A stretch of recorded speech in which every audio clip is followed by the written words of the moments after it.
তো বন্ধুরা, শেষ পর্যন্ত অন্নপূর্ণা ভান্ডারের টাকা শুরু হয়ে গেছে ঢোকা। দেখুন আজকের থেকে অনেকের মেসেজ এসে, দেখুন আমারও মেসেজ, দেখুন এটা আমার মায়ের আবেদন করা হয়েছিল, সেখানে দেখুন এখানে মেসেজ চলে এসেছে আজকে বিকেলবেলা নাগাদ। তো আপনার কি অন্নপূর্ণা ভান্ডারের টাকা ঢুকেছে? আমাদের কমেন্ট করে অবশ্যই জানাবেন। আর যদি না ঢুকে থাকে তাহলে আপনি কীভাবে আপনার ফর্মের স্ট্যাটাসটা চেক করবেন, যাতে আপনি কনফার্ম হয়ে যাবেন যে আপনার টাকাটা ঢুকবে কিনা। চলুন এবার দেখে নিই ফর্মটার স্ট্যাটাস। তার আগে আমি আরেকবার দেখিয়ে দিচ্ছি। দেখুন বন্ধুরা, এই যে মেসেজটা WBGOVD থেকে এসছে, এটা দেখুন 6:18 এসছে। ঠিক আছে, অন্নপূর্ণা ভান্ডারের টাকা শেষ পর্যন্ত ঢুকেছে।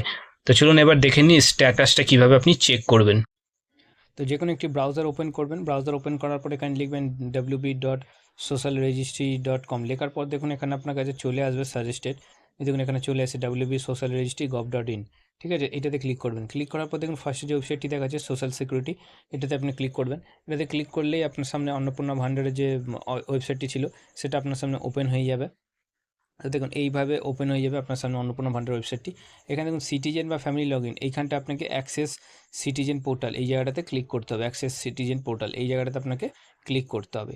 এই জায়গাটাতে যখনই আপনি ক্লিক করবেন, এখানে আপনাকে এইভাবে ফরম্যাটটি ওপেন হয়ে যাবে। আপনি যখন প্রথমে ফিল আপ করেছেন যেভাবে এখানে ডিস্ট্রিক্ট দিয়েছিলেন, এরকম ডিস্ট্রিক্ট এখানে আপনি সিলেক্ট করবেন যে ডিস্ট্রিক্টটা আপনি দিয়েছিলেন ফিল আপ করার সময় ফর্মটা। ঠিক আছে, তো আমরা কলকাতা ডিস্ট্রিক্টে ছিলাম, তো এখানে KMC সিলেক্ট করতে হয়েছিল, তো KMC দিলাম।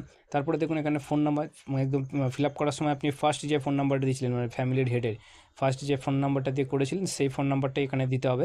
দেওয়ার পর এখানে আপনাকে নিচে দেখুন ক্যাপচা রয়েছে। ঠিক আছে, ক্যাপচাটা আপনাকে ফিল আপ করতে হবে।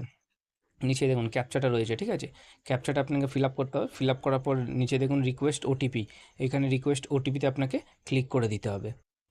সেন্ড OTPতে ক্লিক করার পর দেখুন আপনার ফোনে OTP যাবে। ঠিক আছে, এখানে আপনি OTPটি বসাবেন এবং এখানে ভেরিফাই অ্যান্ড এটাতে ক্লিক করে দেবেন। ঠিক আছে, ভেরিফাই অ্যান্ড কন্টিনিউতে ক্লিক করে দেবেন OTP দেওয়ার পর। তো এইভাবে আপনার সামনে অ্যাপ্লিকেশন ফর্মের রেফারেন্স নাম্বারটা খুলে যাবে। এইভাবে আপনি ফর্মটি দেখতে পাচ্ছেন। ঠিক আছে, তো এখানে ফর্মটি দেখাচ্ছে, আমি আপনাকে দেখিয়ে দিচ্ছি বন্ধুরা। কিন্তু নিচের দিকে দেখুন একটা অপশান আছে, যেটা হচ্ছে ওকে বা ডান।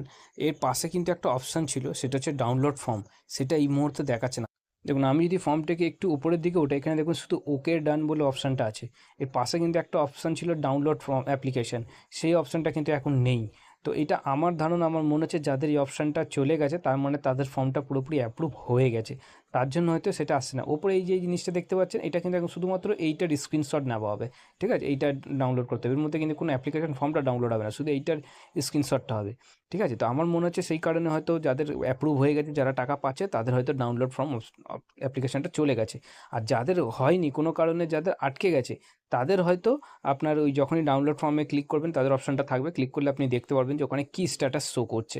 ঠিক আছে, তো বন্ধুরা এই ভিডিওটা দেখে আপনার কেমন লাগলো অবশ্যই আমাদের কমেন্ট করে যাবেন। যদি ভালো লেগে থাকে তাহলে লাইক করবেন, চ্যানেলটিকেও সাবস্ক্রাইব করবেন। আবার দেখা হবে পরের ভিডিওতে। ধন্যবাদ সবাইকে।